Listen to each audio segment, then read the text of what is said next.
Hello students, आज का हमारा टॉपिक है Newton's laws of motion. Newton's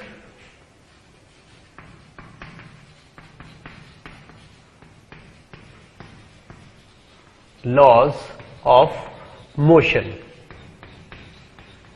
यानी कि वो लॉज जिनके अकॉर्डिंग मोशन को एनालाइज किया जाता है, ठीक है। और उन लॉज को डिटेक्ट किसने किया था? न्यूटन ने, ठीक। तो एक्चुअली मोशन को एनालाइज किया न्यूटन ने और कुछ सर्टेन रूल्स निकाले कि मोशन इन रूल्स के अकॉर्डिंग चलती है, इन रूल्स को फॉलो करती है, ठीक। Actually what is motion? Motion क्या है? Motion is change in position. Position में जब चेंज होता है किसी बॉडी की या पार्टिकल की, तो हम कहते हैं कि ये बॉडी मोशन में है, ठीक है ना। और पोजीशन में चेंज बिना फोर्स के नहीं हो सकता। जब तक कोई पोजीशन में चेंज नहीं करेगा तब तक पोजीशन में चेंज नहीं होगा, ठीक। तो एक्चुअल में अगर हम मोशन को देखें, यहां पे मोशन की बात की जाए तो motion is related to change in position, और चेंज इन पोजीशन को क्या बोला जाता है यहां पे? वेलोसिटी, ठीक है ना। अब वेलोसिटी का एनालिसिस कर रहे हैं हमें इतना पता है, अभी लास्ट चैप्टर काइनेमेटिक्स में हमने देखा कि वेलोसिटी किससे रिलेटेड होती है? सीधे सीधे एक्सेलरेशन से। अगर कोई बॉडी रेस्ट में है और आप उसे वेलोसिटी देना चाहते हो, ठीक है, तो डेफिनेटली कुछ ना कुछ एक्सेलरेशन अप्लाई करना पड़ेगा। या कोई बॉडी रेस्ट में और थोड़ी देर में आपको वो किसी वेलोसिटी के साथ चलते हुए दिखती है, तो समझ लीजिए उसमें कुछ ना कुछ एक्सेलरेशन है। एक्सेलरेशन क्या होता है? v2 minus v1 by T, यानी कि final velocity minus initial velocity divided by time. तो कुछ ना कुछ नॉन जीरो वैल्यू आ जाएगी। इसका मतलब वेलोसिटी को जनरेट करने के लिए एक्सेलरेशन चाहिए, और एक्सेलरेशन को जनरेट करने के लिए चाहिए फोर्स, ठीक है। तो पहले हम फोर्स को बहुत अच्छे से पढ़ेंगे, ठीक है ना, तब उसका और इस मोशन का रिलेशन एस्टेब्लिश करने की कोशिश करेंगे। और यही कोशिश न्यूटन ने की है। तो हम न्यूटन की जो कोशिश है, न्यूटन के जो ट्राई है या न्यूटन के जो रूल्स है, उनको एनालाइज करेंगे एक्चुअल में। यानी कि मोशन और फोर्स, इन दोनों का रिलेशन ही हमको इस चैप्टर में पढ़ना है। तो सबसे पहले देखते हैं फोर्स। फोर्स क्या चीज है? ओके, देखिए फोर्स क्या होता है। Force is a push or पुल। हर इंसान जानता है कि फोर्स क्या होता है, फिर भी हमें डिफाइन करने के लिए कुछ वर्ड्स चाहिए होते हैं। Force is a push or pull which can change state of any body. Force कोई पुश या पुल है जो किसी बॉडी की फिजिकल स्टेट को चेंज कर सकता है। फिजिकल स्टेट का मीनिंग क्या हुआ यहां पे? सीधे सीधे पोजीशन। यानी कि फोर्स वो फिनोमेना है, वो पुश या पुल है जो किसी बॉडी की पोजीशन को चेंज कर सकता है। और बॉडी की पोजीशन कंटिन्यूअस चेंज होती रहे तो हम क्या कहते हैं? उसमें वेलोसिटी है या उसमें एक्सेलरेशन है। बहुत सारे स्टेटमेंट्स बोले जा सकते हैं।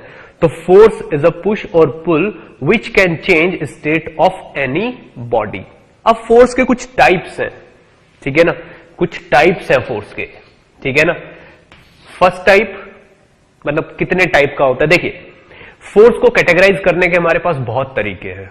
इनफैक्ट कैटेगराइजेशन या क्लासिफिकेशन के लिए जरूरी है आप किस बेसिस पे उसको रख के एनालाइज कर रहे हो। मान लीजिए बहुत सारे लोगों का ग्रुप है, हम चाहते हैं कि हम कलर के बेसिस पे कैटेगराइज करें, तो हम बहुत ज्यादा फेयर लोगों को अलग कर सकते हैं, कम फेयर लोगों को अलग कर सकते हैं, काले लोगों को अलग कर सकते हैं। तो कलर के बेसिस पे हमने क्लासिफिकेशन कर दिया, ये मैक्सिमम फेयर, ये मॉडरेट फेयर, ये ब्लैक, ऐसे कैटेगरी। हाइट के बेसिस पे कर सकते हैं, 6 फुट से ज्यादा लंबे लोग इधर जाइए, 6 से 5.5 फुट के बीच के लोग इधर आइए।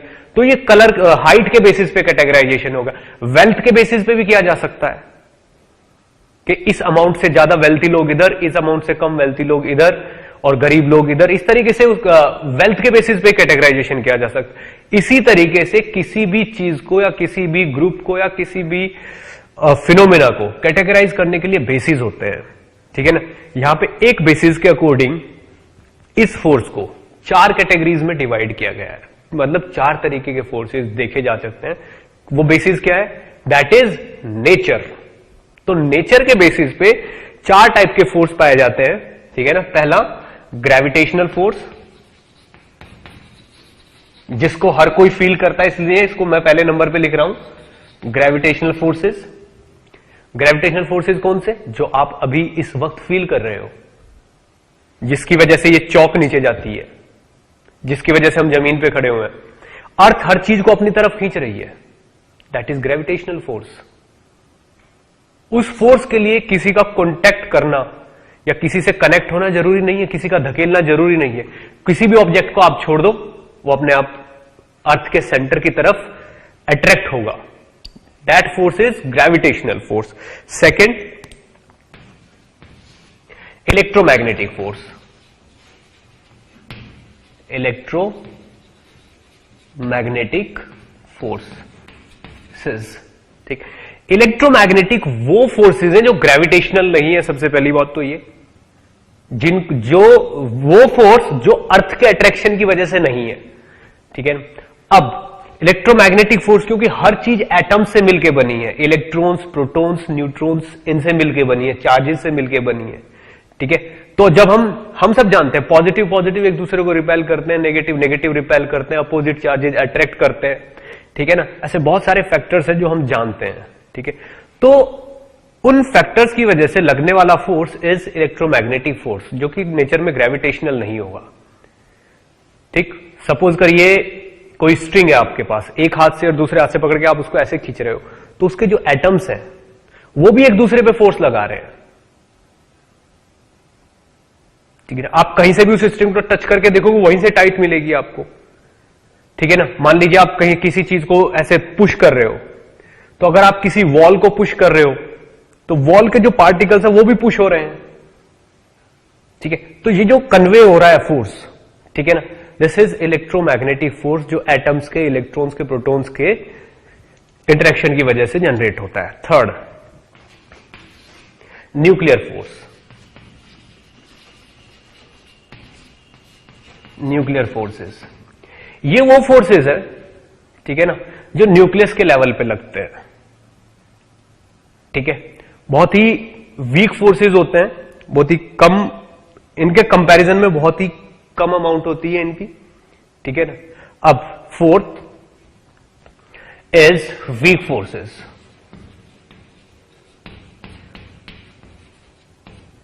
और भी बहुत तरह वॉन डेर वाल्स फोर्सेस। इन फोर्सेस को बहुत ज्यादा डिटेल में एक्सप्लेन करना यहां पे हमारा पर्पज नहीं है, ठीक है ना। अगर हमें एक्चुअल में न्यूटन्स लॉ ऑफ मोशन देखने, तो हमने फोर्स के टाइप्स देखे। अब आगे फ्यूचर में फिजिक्स हम जितनी पढ़ते जाएंगे, ये टाइप के फोर्सेस बहुत अच्छे तरीके से हम एनालाइज करते चले जाएंगे, एक करके, स्टेप बाय स्टेप, ठीक। अब ग्रेविटेशनल फोर्सेस और इलेक्ट्रोमैग्नेटिक फोर्सेस, इनका मैग्नीट्यूड बहुत ज्यादा होता है as compared to these two forces. Nuclear forces और वीक फोर्सेस, इनका मैग्नीट्यूड बहुत ही कम होता है, और ये दोनों शॉर्ट रेंज फोर्सेस है, बहुत छोटी डिस्टेंस के लिए लगते हैं, 10 to the power -10 -12 मीटर के रेंज में ये फोर्सेस एक्ट करते हैं। न्यूक्लियर फोर्सेस मतलब न्यूक्लियस वाले फोर्सेस, न्यूक्लियस के बीच में लगने वाले फोर्सेस, न्यूक्लियस के अंदर प्रोटॉन और इलेक्ट्रॉन के इंटरेक्शन वाले फोर्सेस, खुद ही आप सोच सकते हो, these are very short range forces, और ये दोनों लॉन्ग रेंज फोर्सेस है। क्लियर? अब इन चीजों को अच्छे से नोट करिए हम, फिर अभी आगे बढ़ते हैं।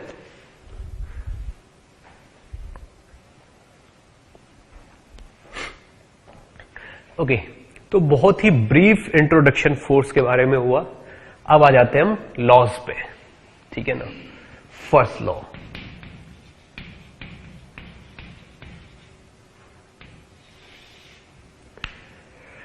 देखिए फर्स्ट लॉ क्या कहता है फोर्सेस के बारे में, ठीक। एक्चुअल में जब हम किसी बॉडी पे कोई फोर्स अप्लाई करते हैं, एक फोर्स करते हैं या एक से ज्यादा फोर्स अप्लाई करते हैं, ठीक है, तो बॉडी मूव करने लगेगी। अगर हम बॉडी पे फोर्स अप्लाई नहीं करेंगे तो बॉडी की वेलोसिटी में कोई चेंज होगा ही नहीं। क्यों? क्योंकि फोर्स से ही तो वेलोसिटी जनरेट होती है, फोर्स ही तो उसकी फिजिकल स्टेट में चेंज करता है। मान लो कोई चीज इधर चल रही है, उस पर हम फोर्स लगाने लगे तो और ज्यादा तेज चलने लगेगी, या कोई चीज इधर चल रही है, हम सामने से फोर्स लगाने लगेंगे तो स्लो हो जाएगी। यानी कि वेलोसिटी में चेंज कर देता है फोर्स। और अगर हम ये प्रूव कर दें कि किसी बॉडी की वेलोसिटी में चेंज हो ही नहीं रहा, change in velocity means change in magnitude और चेंज इन डायरेक्शन, और चेंज इन बोथ, दोनों में चेंज हो, अकेले मैग्नीट्यूड में चेंज हो तब भी हम बोलेंगे वेलोसिटी चेंज है, डायरेक्शन में चेंज हो तब भी हम बोलेंगे वेलोसिटी में चेंज है, या दोनों में चेंज हो तब भी हम यही बोलेंगे वेलोसिटी में चेंज। तो वेलोसिटी में चेंज अगर नहीं हो रहा है, हम ये प्रूव कर दें, तो हम ये कह सकते हैं कि बॉडी पे फोर्स कितना है, 0, क्योंकि फोर्स होगा तो वेलोसिटी में चेंज आएगा, और वेलोसिटी में चेंज आ नहीं रहा है, दैट मीन्स फोर्स इज 0। ठीक है, अब फोर्स इज 0 का मीनिंग ये नहीं है कि फोर्स 0 ही है, हो सकता है 2 या 2 से ज्यादा फोर्स है तो सबका सम मिलके 0 होगा। जितने फोर्सेस है सबका सम मिलके 0 होगा, यानी कि कुछ फोर्सेस कुछ और फोर्सेस के बराबर होंगे। ठीक है ना, तो अगर हम ये प्रूव कर दें कि वेलोसिटी में चेंज नहीं हो रहा है, बॉडी का एक्सेलरेशन 0 है, दैट मींस उस पर लगने वाला नेट फोर्स कितना है, 0। इसी चीज को हम उल्टे तरीके से भी बोल सकते हैं। कैसे? कि अगर किसी बॉडी पे फोर्स 0 है तो उसकी चेंज इन वेलोसिटी कितना होगा, 0, उसमें एक्सेलरेशन कितना होगा, 0, उसकी स्टेट चेंज नहीं होगी। हम इसको अपोजिट भी बोल सकते हैं, दूसरे तरीके से भी यूज कर सकते हैं। हमें अपना पर्पस सॉल्व करना, हम किसी भी एंगल से यूज कर सकते हैं। अगर हम ये प्रूव कर दें कि चेंज इन स्टेट 0 है, कोई चेंज नहीं हो रहा है, बॉडी जैसे चल रही थी बिल्कुल वैसे ही चल रही है, या जिस तरीके से रेस्ट में रखी थी बिल्कुल वैसे ही रखी है, ये प्रूव कर दें तो अपने आप प्रूव हो जाएगा कि इस पे फोर्स 0 है, बोल सकते हैं हम। या फिर ये प्रूव कर दो कि इस पे फोर्स 0 है तो अपने आप वेलोसिटी में चेंज 0 बोला जा सकता है। ठीक है, तो ये जो फर्स्ट लॉ है, ठीक है ना, this is for 0 force. 0 force मतलब बैलेंस्ड फोर्स। देखिए, अगर 2 या 2 से ज्यादा फोर्स होंगे तो बैलेंस होगा, तो this law is for balanced force, for balanced forces. ठीक है ना, F external is 0. It means no change in physical state of body. Law ये कहता है कि अगर किसी बॉडी पे एक्सटर्नल फोर्स 0 है तो बॉडी की फिजिकल स्टेट में चेंज नहीं होगा। अगर बॉडी रेस्ट में है तो रेस्ट में ही रहेगी as it is. Body moving है तो मूविंग ही रहेगी। No change in velocity will be there. Velocity में कोई चेंज होगा ही नहीं। वेलोसिटी मतलब मैग्नीट्यूड और डायरेक्शन, यानी कि कोई बॉडी जितनी तेज चल रही है वो उतनी ही तेज चलती रहेगी, और जिस तरफ चल रही है वो उस तरफ ही चलती रहेगी, और वैसे ही चलती रहेगी जैसे वो चल रही है अगर एक्सटर्नल फोर्स कितना है, 0। ठीक है ना। इस रूल का हम बहुत फायदा उठाते हैं, बहुत जगह इसका फायदा उठाते हैं। इसका फायदा कैसे उठाएंगे हम? मान लो फॉर एग्जाम्पल ये आपके पास कोई प्लेटफॉर्म है इस तरीके का, ठीक है ना, बॉडी है यहां पे रखी हुई है, ठीक है। इसको कुछ लोग इधर से धकेल रहे हैं, कुछ लोग इधर से धकेल रहे हैं।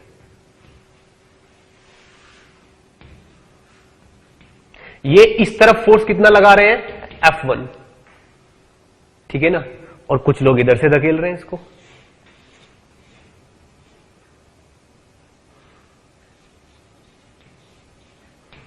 ये इस तरफ कितना फोर्स लगा रहे हैं, F2, और बॉडी रेस्ट में है। इससे क्या कंक्लूजन निकलेगा, F net is equal to 0। Body rest में है, no change in its state, no change in its state, और ये जो बिल्कुल आइडियल फ्लोर है, ये कोई फोर्स नहीं लगाती, कोई फ्रिक्शन कुछ नहीं है, तो एफ नेट 0 है। और एफ नेट क्या है बॉडी पे, that means net force 0।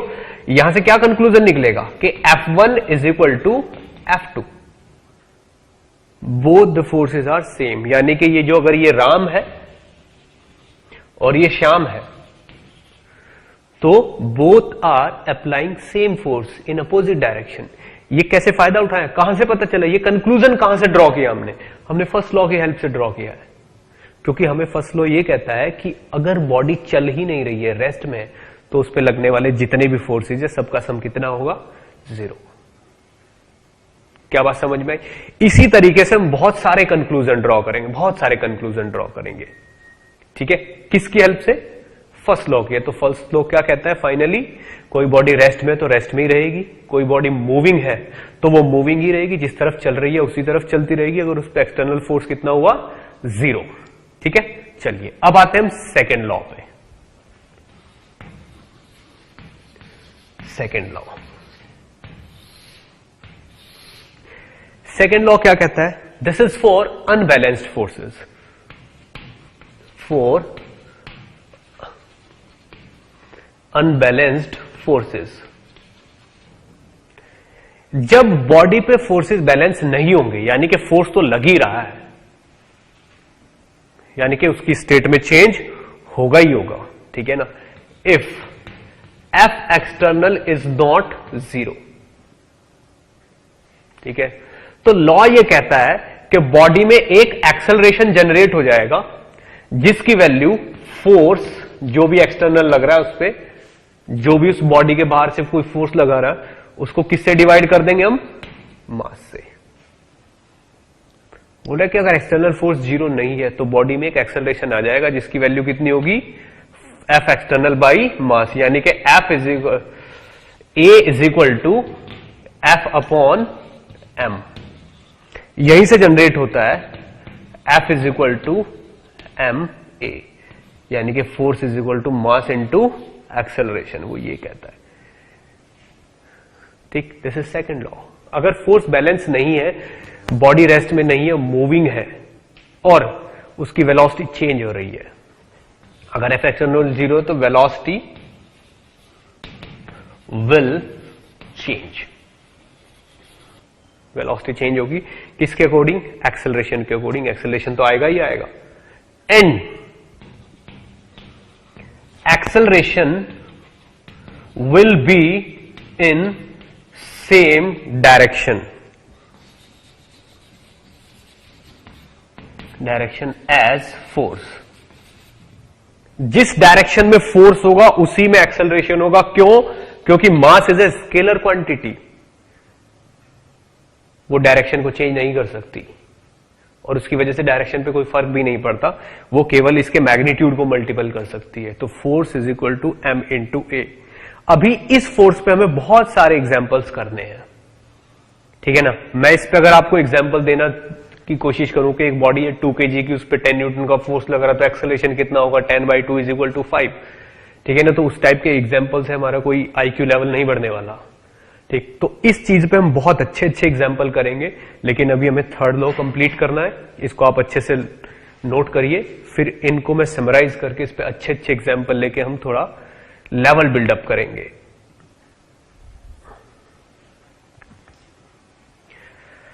Okay, तो सेकेंड लॉ हमने देखा, ठीक है ना। सेकेंड लॉ में एफ एक्सटर्नल का मीनिंग ये नहीं है कि एक सिंगल फोर्स लग रहा है, एफ एक्सटर्नल बहुत सारे फोर्सेस का ग्रुप भी हो सकता है, यानी कि अगर मैं लिख रहा हूं कि F is equal to M A, that mean F external can be a sum of so many forces, बहुत सारे फोर्सेस का सम भी हो सकता है, ठीक है ना। हो सकता है 10 न्यूटन इधर लग रहा हो, 2 न्यूटन इधर लग, तो नेट फोर्स कितना हो गया, 8 न्यूटन, वो भी हो सकता है ये, ठीक है।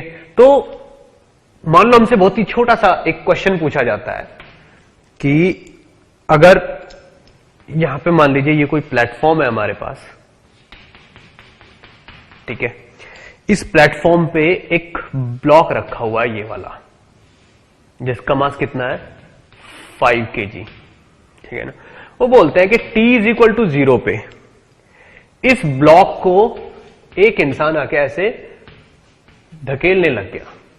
कितना फोर्स लगा के इस तरफ फोर्स लगा रहा है, वो F is equal to 20 newton, ठीक है ना।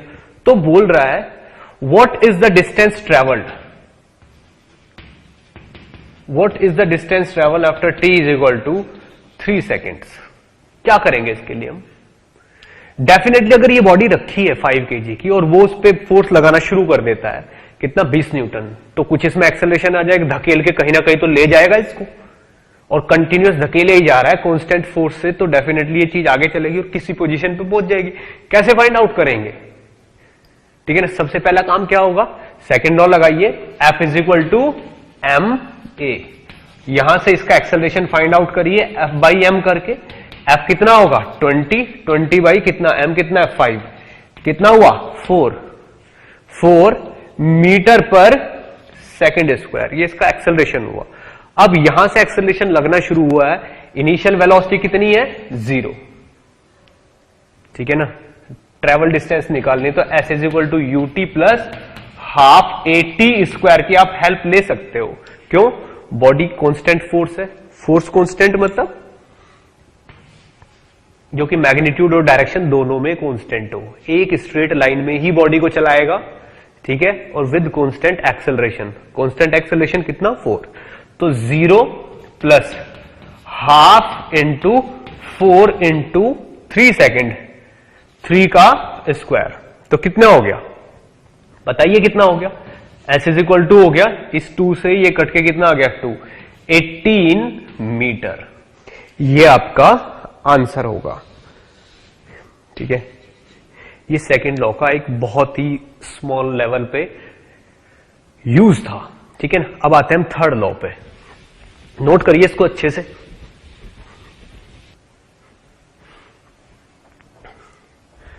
ओके, थर्ड लॉ,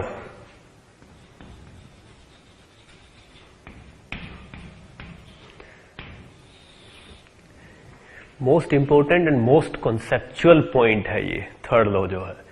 देखिए क्या है, न्यूटन ने बताया कि अगर हम किसी बॉडी पे कोई फोर्स लगाते हैं तो वो बॉडी भी हम पे उतना ही फोर्स अपोजिट डायरेक्शन में लगाती है।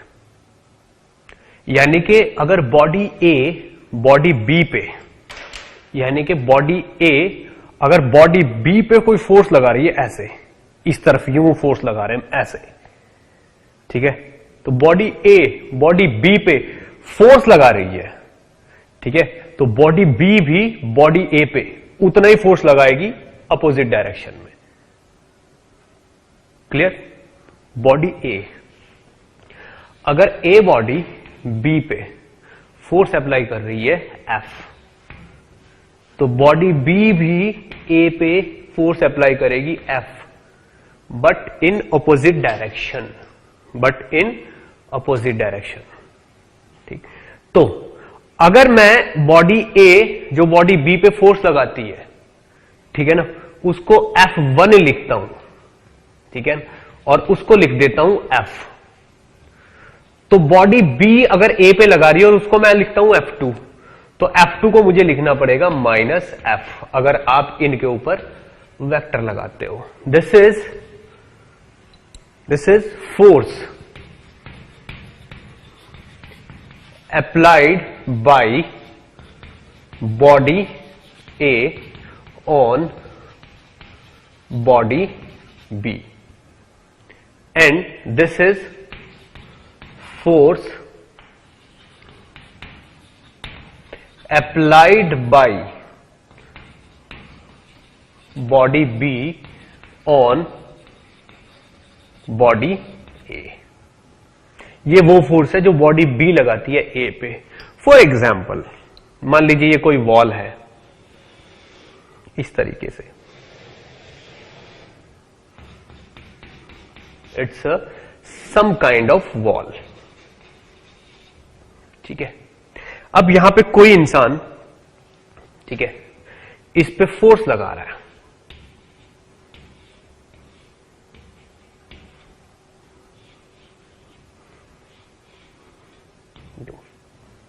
ठीक है, तो क्या होगा अगर इस बॉडी पे, इस वॉल पे ये एफ फोर्स इस तरफ लगा रहा है, ठीक है, तो ये वॉल भी इसके हाथों पे सेम फोर्स अपोजिट डायरेक्शन में अप्लाई करेगी F2, और F1 और F2 जो है वो मैग्नीट्यूड में बिल्कुल बराबर होंगे। लेकिन अगर आपको शौक चढ़ा के मैं इसे वेक्टर फॉर्म में ही लिखूंगा और आप चाहते हो कि मैं F1 को वेक्टर फॉर्म में लिखूं और उसको लिख रहा हूं मैं F0 लिख रहा हूं, मान लीजिए, जबरदस्ती है कि वेक्टर फॉर्म में ही लिखो, तो F2 को आप लिखोगे, जब बोला जाएगा अब F2 लिखे माइनस F0, लिखना ही पड़ेगा माइनस F0। क्यों? क्योंकि F0 force in opposite direction, F0 force in positive direction और ये नेगेटिव डायरेक्शन। तो इसके हैंड्स पे अगर मैं इसका अलग से डायग्राम बनाऊं, ठीक है ना, इस तरीके से यूं, तो इसके जो ये हैंड्स हैं यहां पे, ये इन हैंड्स पे भी एक फोर्स लगेगा इस तरफ। ये फोर्स क्या होगा? F2। ये किसने? This is force applied on hands bye wall. इसके हाथों पे दीवार ने कितना फोर्स लगा वो ये है, ठीक है ना। और इस वॉल का अगर मैं FBD बनाऊं, यहां पे ये अगर वॉल है तो वॉल पे एक फोर्स लगेगा ये वाला, ये और ये फोर्स कौन सा होगा? F1। This is force applied by hands on wall. ये हाथों ने वॉल पे लगाया है और ये वॉल ने हाथों पे लगाया है। क्लियर? दोनों फोर्स इक्वल एंड अपोजिट होंगे, ये थर्ड लॉ कहता है, ठीक है ना। तो थर्ड लॉ को हम बोल सकते हैं there is a reaction for every action, ठीक है ना, in opposite direction with same amount, ठीक है। तो अब थर्ड लॉ के बारे में इतनी सारी बातें, इतने सारे एग्जांपल्स हैं, इतने कॉन्सेप्चुअल एग्जांपल्स हैं, बहुत ज्यादा, ठीक है ना। यानी कि अगर कोई भी एक्शन है, ठीक है ना, तो उसकी रिएक्शन जरूर होगी। थर्ड लॉ ये कहता है, third law is the law of nature, ठीक है ना। आप किसी के साथ जैसा करोगे आपके साथ भी वैसा ही होगा। सेम चीज न्यूटन ने एक फिजिक्स की फॉर्म में आपको दी है। तो हर एक्शन का रिएक्शन होता है, होना ही है। अगर एक्शन है तो रिएक्शन भी डेफिनेटली होना ही है, ठीक। अब ये चीजें बहुत कॉन्सेप्चुअल हैं, ठीक है ना। अब एक्शन और रिएक्शन दो अलग नई टाइप की टेंशन और हो गई हमारे लिए। अब एक्शन क्या है, रिएक्शन क्या है? एक्शन और रिएक्शन में क्या रिलेशन है? अब एक्शन, अगर कोई एक्शन है और उसकी रिएक्शन है, दोनों की नेचर सेम होनी चाहिए। Nature of forces, nature of both the forces should be same. यानी कि अगर ये ग्रेविटेशनल है तो ये भी ग्रेविटेशनल होना चाहिए, ये इलेक्ट्रोमैग्नेटिक है तो ये भी इलेक्ट्रोमैग्नेटिक होना चाहिए, ये न्यूक्लियर है तो ये भी वही होना चाहिए। अब बहुत छोटा सा क्वेश्चन है, मान लीजिए मैं कह रहा हूं कि ये अर्थ सरफेस है, इट्स अ ग्राउंड, ठीक है ना। ग्राउंड पे अगर कोई इंसान खड़ा हुआ है, ये कोई इंसान है और ग्राउंड पे खड़ा हुआ है ऐसे, यूं। तो आप ये देखिए कि इस पे अर्थ की वजह से नीचे की तरफ एक फोर्स लगेगा, कितना? mg। अगर मैं इसको एक्शन बोलता हूं, दिस mg इज एक्शन, किसका एक्शन है? It's a action of earth. ये अर्थ का फोर्स है जो अर्थ ने इस मैन पे लगाया है, कितना है? mg। इसका मास कितना है? m। इसकी रिएक्शन कहां होगी? Where? Reaction, where is the reaction of this force? क्या आप मुझे बता सकते हो रिएक्शन कहां होगी? सोचिए और फिर मैच करना क्या है। क्या रिएक्शन ये होगी? अगर मैं आपसे क्वेश्चन पूछने लगूं कि जो रिएक्शन होगी, क्या इसके पैरों पे लगने वाला ये जो फोर्स है, यहां से जो नॉर्मल लगेगा ऊपर की तरफ, नो डाउट नॉर्मल लगना ही लगना है, क्योंकि कुछ लोग बहुत पढ़ाकू होते हैं, पहले से पढ़ चुके होते हैं, क्या ये नॉर्मल इस mg की रिएक्शन है? क्या ये रिएक्शन है? आंसर अगर हां है तो मैच करिएगा, ना है तो भी मैच करिएगा। इन रियलिटी ये नॉर्मल, मुझे पता है कि ये नॉर्मल जो है डेफिनेटली mg के बराबर है। ये हमारी पुराने स्टडीज के बेसिस पे हम कंक्लूजन निकालते हैं, this normal is equivalent to mg। लेकिन क्या ये नॉर्मल इस mg की रिएक्शन फोर्स है? तो आंसर है नो, नहीं, ये नॉर्मल रिएक्शन नहीं है। क्यों? क्योंकि ये रूल फॉलो नहीं करता। क्या? mg तो ग्रेविटेशनल फोर्स है, it's a gravitational force, gravitational force, and this normal is electromagnetic force. तो नेचर तो सेम हुई नहीं, तो ये अगर एक्शन है तो ये चीज रिएक्शन नहीं हो सकती, नॉर्मल रिएक्शन नहीं है। तो फिर रिएक्शन कहां है? Reaction is at the centre of earth. इस फोर्स की रिएक्शन कहां पे है? अर्थ के सेंटर पे। यानी कि अगर ये अर्थ है, इफ दिस इज अर्थ, ठीक है, तो रिएक्शन यहां पे होगी। क्यों? क्योंकि अगर ये चीज इस मैन को नीचे की तरफ खींच रही है यहां पे यूं, तो ये मैन भी अर्थ के सेंटर को, this is centre of earth, तो ये चीज भी अर्थ के सेंटर को अपनी तरफ खींच रही होगी। अब ये तो एक्शन हुआ और ये हुई रिएक्शन, तो इस एक्शन की रिएक्शन आपको अर्थ के सेंटर पे दिखाई देगी, वो भी ग्रेविटेशनली है। Gravitation force is equal to Gm1m2/r²। ये फोर्स है gravitational force, this is gravitational force. तो ये फोर्स मैन के सेंटर पे लग रहा है और यही टाइप का फोर्स अर्थ के सेंटर पे लग रहा है। तो ये दोनों फोर्स एक दूसरे की रिएक्शन है, ना कि ये वाला नॉर्मल और ये वाला mg, ये दोनों रिएक्शन नहीं है। तो these two forces are not action reaction pair, are not action reaction pair. Clear? इस चीज को बहुत अच्छे से नोट करिए, फिर हम आगे बढ़ते हैं।